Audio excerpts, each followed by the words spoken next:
খাটনেপাৰা পঞ্চায়তত UDFৰ প্ৰতি মানুহৰ কিমান মৰম কিমান শ্ৰদ্ধা আৰু মোৰ প্ৰতি মানুহৰ মৰম দেখা পাই মই আপ্লুত হৈ পৰিছোঁ যে খাটনেপাৰা পঞ্চায়তত এইবাৰ চুনামি হ'ব UDFৰ কাৰণে।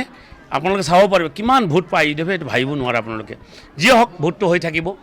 আজি ৰাজীৱ ভৱনত, খাৰুপেটীয়া ৰাজীৱ ভৱনত যিটো কাম কৰিছে, ইমান বেয়া কাম কৰিছে যিটো নেকি ভাষাৰে প্ৰকাশ কৰিব নোৱাৰি, দুখ লাগে। জাতিৰ পিতা মহাত্মা গান্ধীৰ ফটোত আপোনাৰ কংগ্ৰেছৰ নেতাসকলে ভুকিয়াইছে, চেণ্ডেল দি কোবাইছে।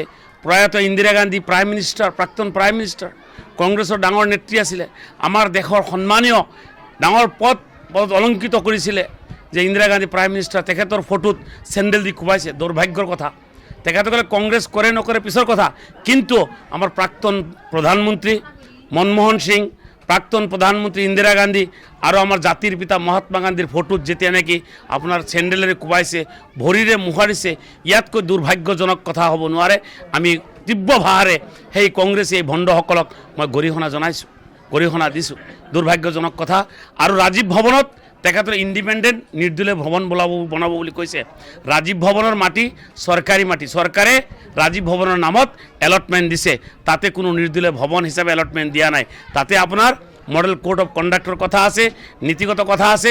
আপোনাৰ এডমিনিষ্ট্ৰেশ্যনে ইয়াৰ ওপৰত চোকা দৃষ্টি ৰাখিব লাগে, ৰাজীৱ ভৱন যাতে কোনো হেম্পাৰ নহয়। সেই ৰাজীৱ ভৱন থাকিব লাগিব।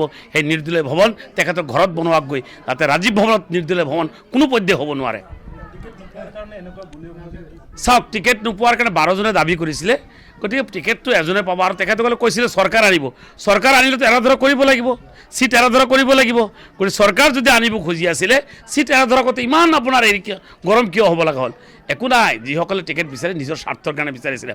আৰু সেই নেতাসকলে থাকিব, কিন্তু সাধাৰণ ৰাইজ, দলগাঁও সমষ্টিৰ সাধাৰণ ৰাইজ মুজিবুৰ চাহাবৰ লগত আছে আৰু উন্নয়নৰ লগত আছে। এইবাৰ যোৱাবাৰ মুজিবুৰ চাহাব 60,000 ভোটৰ ব্যৱধানত জিকিছিলে। এইবাৰ ইনশাআল্লাহ দলগাঁও সমষ্টিৰ শ্ৰদ্ধাৰ ৰাইজে আপোনাৰ মোটামুটি 1 লাখৰ ওপৰত ভোটৰ ব্যৱধানত জিকাই দিব।